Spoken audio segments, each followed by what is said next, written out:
the markets has shifted, right? And that's what What's a reality check is what I'd like to say what it is. yeah. Yeah. So I mean, Mark and I talk, I mean, what, almost every day, if not 2, 3 times a week at minimum. Did you see this? Did you check that out? Did you see that car?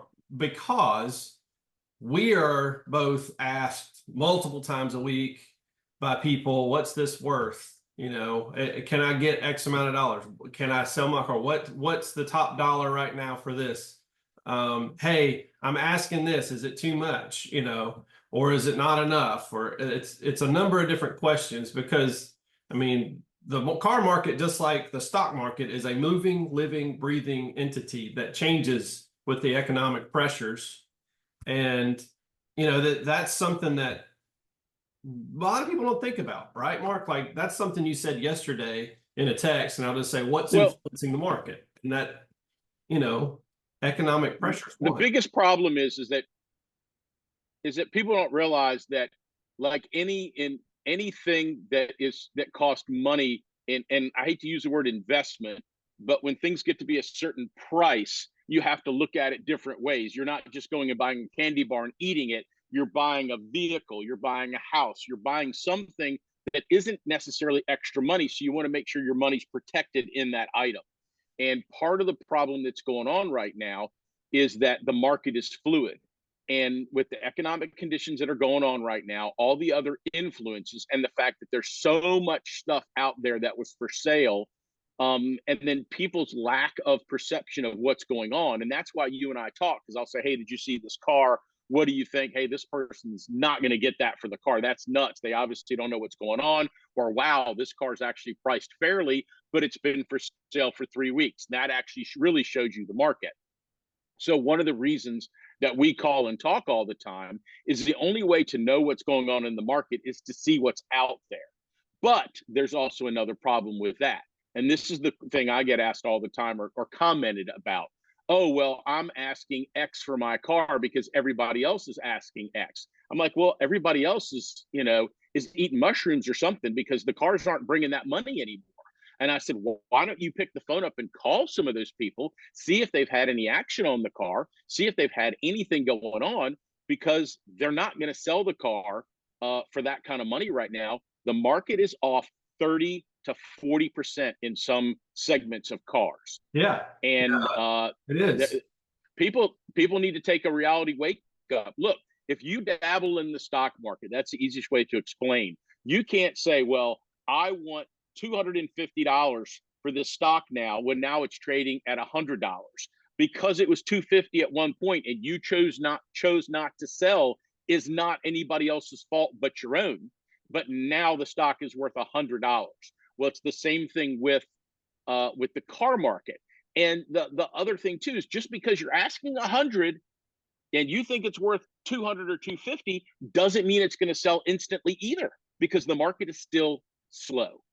It is very slow right now. I know of several articles, because I get Hemmings, Haggerty, of course, Bring a Trailer. Like, my inbox every day gets daily mail from these places. Bring a Trailer, they've changed to, if it doesn't meet the reserve, they move it to offers, which is kind of like Meekham's bid goes on. The auction's completed, but the owner can still communicate with interested buyers after the auction if they're willing to do that. So obviously, Bring a Trailer's noticed the market has changed. They had a bunch of cars in the last 6 months that didn't meet reserve on high-end stuff. Do you know why?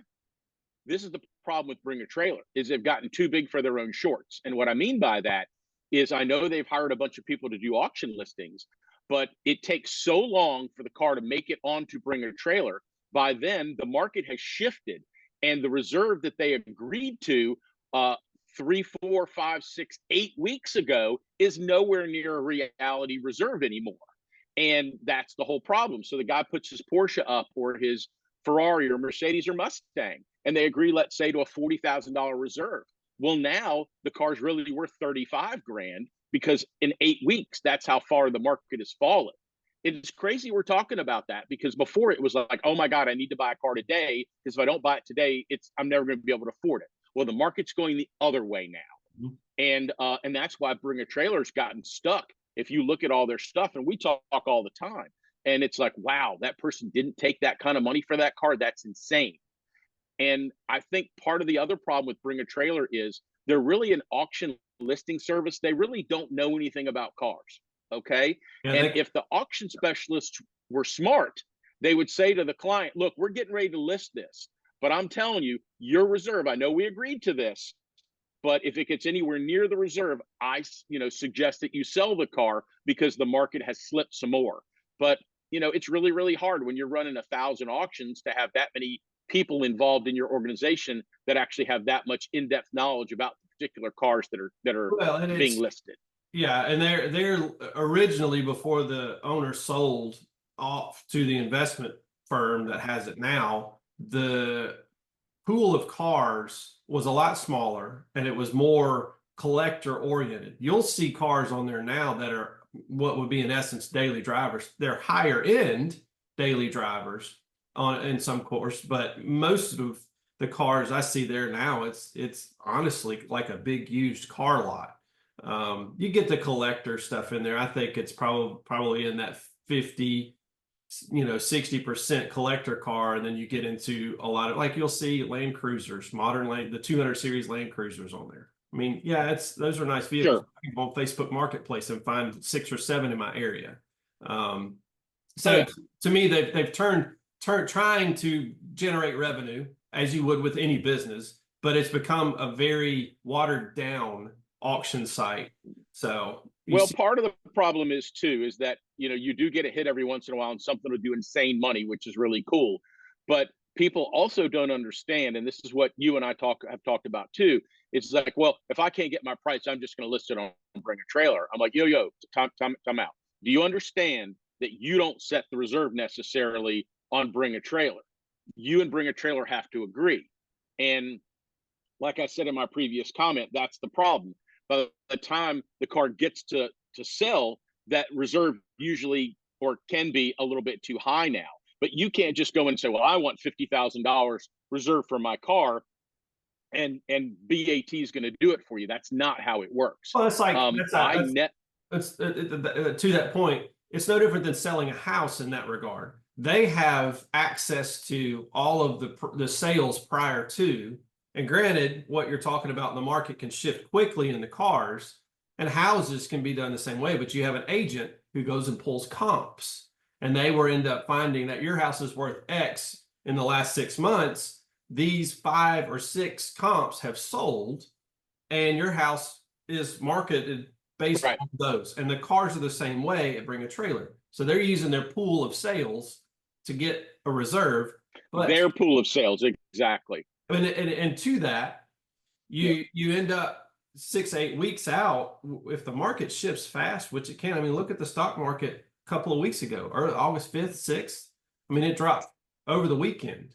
So it can change in a heartbeat. And it's honestly, when it gets to chip collector cars, like, global stock markets have effect on those values. They just do. It's an economic pressure. Well, the other big problem is that people, like I said in an earlier comment, is that there isn't any other than Bring a Trailer, maybe eBay, that you can actually see what stuff is sold for.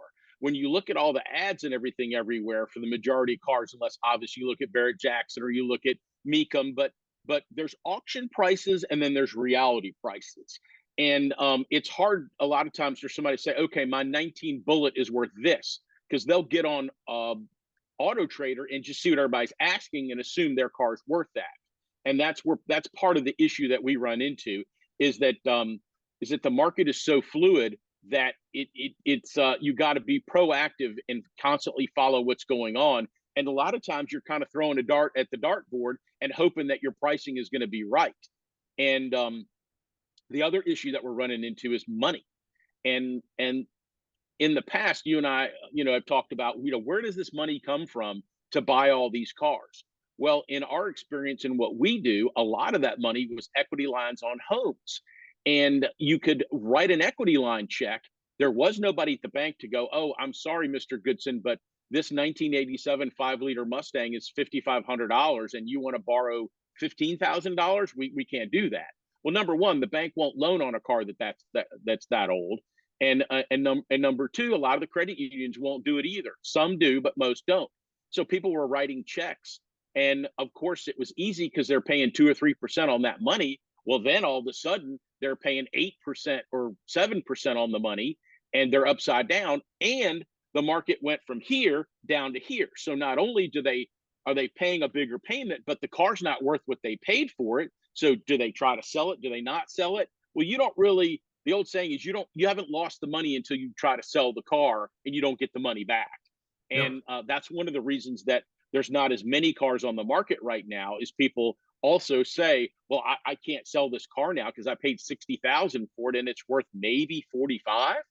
So that's the other thing that we've run into also. The key is that, go ahead. I was just saying, I'm recently have talked with somebody who's got a Shelby GT350. It's had a Whipple put on it. The gentleman has passed away. Wife is trying to sort out through all of that. He bought in the peak of the market in 21. It's a higher mileage vehicle for a Shelby GT350. Average miles, but higher mileage for that kind of car. And, I think close to payoff is somewhere just below 70 grand. And wow. So market has shifted so much. The gentleman likely was like, I want it. It's my dream car. I'm going to pay up. So they paid up for it. Well, life hit an abrupt blow. And now his widow is trying to sort through all of this along with the boat, trying to keep the house, one job that she has versus the two incomes she used to have. And the market has shifted so much on the car that it's really becoming challenging to at least just get enough money so that she can add to it to pay it off. And so it's situations like that. Like, I think that's what everybody pushes themselves to, where it's almost paycheck to paycheck, and you just can't really do that. And you end up in a situation exactly like it wasn't like that. That's the problem. It wasn't like that. And people got used to living and knowing tomorrow was going to be better. So they would spend money they didn't necessarily have because they knew they were going to make it. Right. Then all of a sudden, in the last 4 years, everything's gone the other way, and they don't know what to do because they've already got all these bills. They've already got all the stuff on their equity line. They've already moved into the bigger house. They've already done all these things. And then, boom, like this, the economy goes south, and now they're stuck.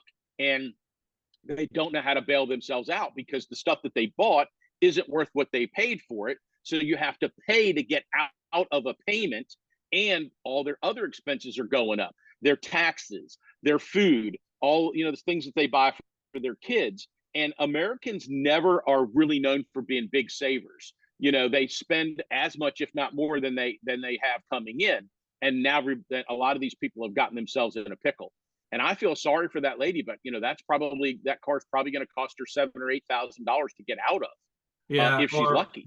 If more, maybe even 10. So yeah. But I think that's my point to that is you were talking about interest rates and things changing when you're borrowing. Granted, the interest is a write-off if it's a HELOC, a home equity line of credit, like you're talking about. But when the payment doubles in 18 months, that's not something people plan for. Yeah. They expected it to be 2 to 3%, if not maybe 4 at best. Because you're being sold at the bank. Oh, I'll never go above this. Everything's good.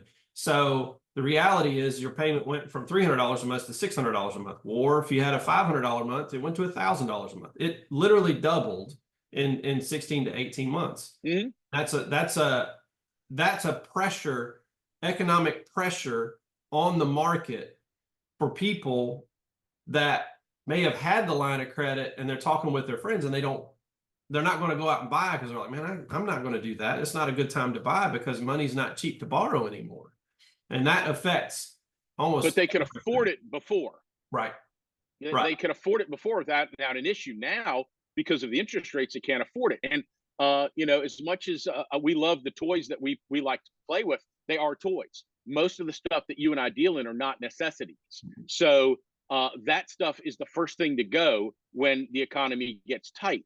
And part of the problem is there's so much stuff that's out there that's for sale. Let me back that up. There's so much stuff that people have that could be for sale, but some people are selling, some people aren't because of the market. The problem is the stuff that is for sale, people don't have that extra money to say, I've always wanted, like possibly this gentleman who recently passed with the Shelby. I want to have this because it's my dream car. Now people's dream is, can they afford to buy groceries next week? Can they buy dog food? Are they going to have their job? I can't tell you how many people that I talk to that are like, I'm just worried I'm going to get laid off. My company's laid off a bunch of people, and I've got kids in college. I've got this, I've got that. And that comes first more than a car does. And they'll call me and go, I've got this car that I bought. It's on a HELOC. I need to get rid of it because that's $700 a month I'm paying now. I need that money to go towards necessities. Yep. And that's the craziest thing. Yeah. Yeah. That's the economic pressure that you receive. You know, that's the leading to the second point we were texting yesterday that you talked about is, why is my car not selling? And that has a lot to do with it. It doesn't mean people don't want it. I mean, there's a buyer out there for it. The problem is that the economic pressure from all the things going on, inflation and then interest rates and the stock market and business and scarcity of jobs and employment, that all pressures people of fear of not knowing what it is. So confidence in the market and what the future is really plays into how well the car will sell for, you know, a higher price or what you have in it. That's something that a lot of people just don't think about. It's like you just said, this is not a necessity. These are an extra toy, a dry weekend cruiser, a project that they want to tinker with. And man, when everybody was like at home, not doing anything, and most of 2020 and 21, you could go to Facebook Marketplace and type in Mustang, and there were very few, if any, for sale because everybody was at home working on them. They wanted something to do, or they were buying something to work on, and it was trading so fast. And that's what pushed the prices up, is that demand went up. Well, now the demand, of course, just like any economic class you would take, the demand has gone down and the supply has gone up. So prices are going to come down to be able to get them sold. And a lot of people will ask what they've seen, and this is what they do. They're like, oh, bring a trailer. That one brought $85,000. One just like mine was 85 grand. Okay, well, that was just like mine. Yeah, just like mine. That was, you know, almost a year ago. And that's peak, which now it's not going to be that. You know, it could likely be 60 grand, you know, or 45, or, you know, the condition of the car. And I love the phrase, everybody's like, it's just like mine. Mine's just like that. That doesn't exist in the car. Until you get the pictures of their car and you're like, it's a blue Mustang. That's about it. Yeah. And the other thing that people don't realize on Bring a Trailer, look who's bidding at the end. It might be 2, it might be 3 people out of the hundreds of thousands of people that are out there looking at Bring a Trailer. Or if you look at the auction, you can see how many people are saving it for watching on the watch list. How many people have looked at it? Out of all those people, there's 2 people that are left bidding at the end. And you know, a lot of times the people that we have sold cars to, let's say on Bring a Trailer, are usually higher socioeconomic people. Okay, it is not your average Joe, and those people can still buy a car because they're not as worried about, you know, the day to day. But that's not the majority of Americans that are out there.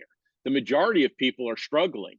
And one of the things that you and I said the other day was that, wow, look at the regular Fox cars that you can now find for 10 grand and under that were $20,000 for a pile of crap, that is now a running and driving car for $7, $8, $9, $10,000. Right. It just, that shows the market, because you used to be able to go buy something and you could literally write a check for it and have a car, and you didn't have to worry about going to a HELOC or doing this or doing that in order to afford it. Well, that shows you how crappy things are when that market has reversed as quickly as it has. And this is what I want to show real quick. You're talking about reversing the markets and stuff, and I just went to Bring a Trailer right now and pulled up auctions, and I'll just show this for everybody to see. So this right here, you can see it rising. And then it's starting to fall here, and that's January of this year. Uh-huh. And Well, the it's problem is you see coming down. the one or two, three big dots above. Oh yeah. Everybody thinks their car is worth that, not what the majority of the stuff is worth. And Yeah, I got a message. those are Go ahead. outliers. Yeah, those are outliers. Right. For sure. But you got a Exactly. message? Go ahead. I got a message via one of the companies that we do some consulting for, and this person sent me a message that we talked about with this car, this Celine Mustang that they want to sell. And I looked at the pictures and I looked at the mileage, and they're asking easily $10,000 more than it's worth. So now I get put in the position of being the bad guy to go, by the way, the reason your car hasn't sold is your pictures are crappy. And you did a bunch of mods that nobody else is going to want, and you have your $10,000 high.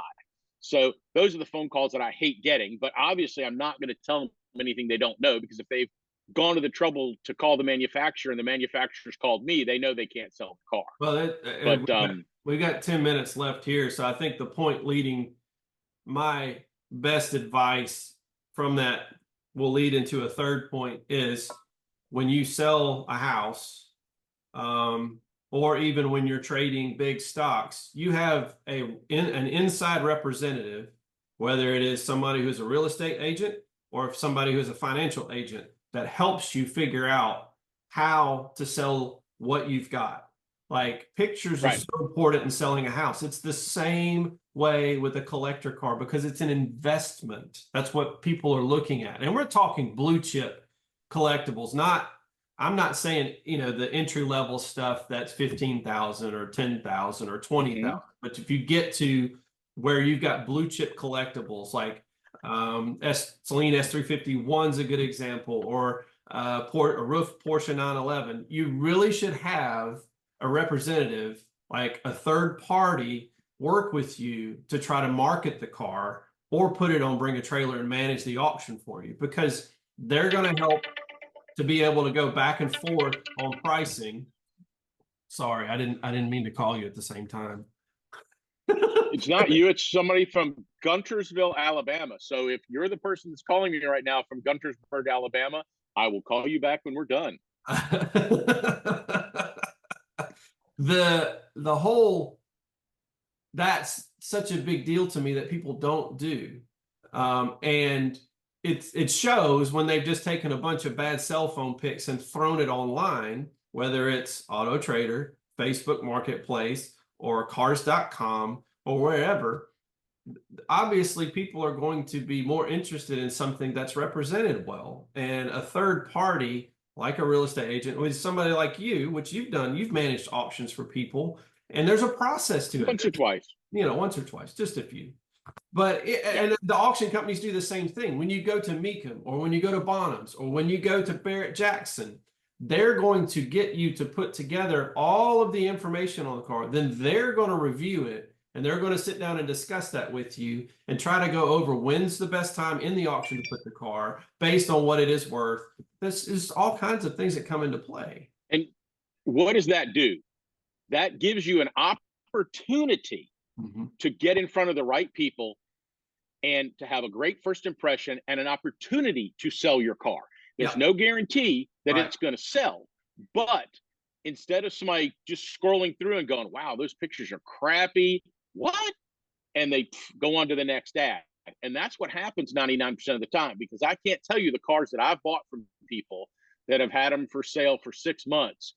I go through the whole detailed process, clean them up, photograph them, and ended up selling them in a week. And they're like, how the hell did you sell that in a week? I've had it for sale for a year. It's like, well, you don't know what you're doing, unfortunately, and you didn't listen to my advice or other people's advice about taking good pictures and taking your stuff out of the car and cleaning it up and marketing it correctly. Because a lot of this stuff is the concern. I think too. Yeah, the concern there is they want to maximize what they're capable of getting out of the car. The problem is they don't know how to do that process so that they can, or don't have the time. I mean, that's why a lot of the big blue chip guys, and I would say museums too, they buy cars, they're willing to pay for, because their time is precious, someone to help list the car and take it and put it out there for audience to buy it. Well, to give you an example, I recently sold a car for somebody, and they made, there's Rhea, she's Yeah, starting to just wake up. stretching. I was like, really stretching. Yeah, and I got them almost $5,000 more than they were asking for the car when they were trying to sell it themselves, and I even made money on the car. And the customer couldn't have been any happier with the car because the car was not marketed, it wasn't cleaned, none of the stuff was done the way that it needed to be done for the caliber of car. Yeah, and that's it's such an important part of it. And people go, why is my car not selling? Well, it's like, well, it's like you said, pictures are so key. If you put 8 pictures up on a $45,000 to $50,000 car, you've not done enough. Like a car at that level should have a minimum of 40 to 50 pictures, in my opinion. Now, Exactly. Facebook will only let you put 10 up, but people are going to hit you up with questions. Hey, can you take a picture of this? Hey, it's like walking around the car 2 or 3 feet from it. Everything you see when you're 2 to 3 feet from the car, and if there's a scratch, if there's something wrong with a wheel, it should all be documented, because then when the person arrives, that's what they see. Like I sold an 89 Celine to someone in Utah over a decade ago. The gentleman was very interested in it, flew all the way from here to drive it back there. And it was a white car. Well, it looked great when you took pictures 10, 12, 15 feet away, the whole side, 3/4 shot and that kind of stuff. But it sat outside for 10 years and there was some small hail dents on top of the car. Not big, but when you caught the light just right, you could see that. I took pictures. I mean, I probably sent him 50 or 60 pictures and emails back then over to try to make sure when he arrived, that's what he sees is what I see. It was what it was supposed to be. Yeah. And when he arrived, he was like, it is what it is. And this is exactly the way you described it. Everything is here. He walked around it, got in it, drove it, was happy, drove all the way home. So it's important. It's a long ride in a Fox car. Well, yeah. Well, and traffic wasn't where it is today. I mean, golly, speed limits. People they just drive, the cars are so comfortable now. 80 miles an hour is so, it's just what everybody cruises at. And, driving a car like that, no, it's a back road car now. If that, I can't imagine. He drove it off. Yeah, no, trust me. But so the 3 points we covered is this. That's you said yesterday. It was great. Was just us texting back and forth, which I think is huge to discuss these things. Let's see here. Number one, what's influencing the market? Obviously, economic conditions, and you're looking at inflation and those kind of things. And then why is my car not selling? Well, it's like we talked about. It's you're asking too much, and you haven't displayed it very well online or to the audience that was interested in buying it. And, what's my car worth today? That's something that the market determines. Unfortunately, that's not something that is determined by a seller. It's determined by buyers, and that's what a lot of sellers don't really realize. Well, the other thing that happened too is that people bought subpar cars because they were afraid that they wouldn't be able to afford anything, and they bought a car that wasn't as nice as they should have bought, and those cars have suffered more than the really, really nice cars as far as coming down in value.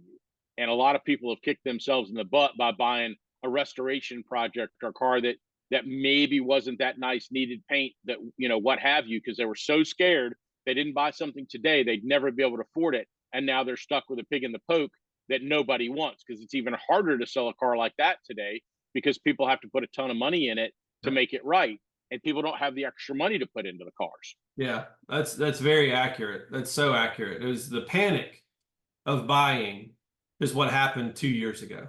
The panic of oh yeah, and it drove everything up. That included new car dealerships. The panic of wanting the new car, and it didn't. Well, I mean, let's just look at toilet paper. But I mean, let's be honest. Like, there was no short run of supply on toilet paper, yet all of America went on a frenzy to buy toilet paper and pulled it out of stock because of rumors and whatnot. So that comes into play, the panic, the fear, and then fear, excuse me. It's funny how fear can push a market, like both ways. You know, right now, the fear of the unknown is making people hold on to their cash or liquidate at a lower price to try to get some of their money back or most of their money back, you know, and then the fear of not being able to get it when money is flush for everyone, it drives, you know, it's just a simple economics.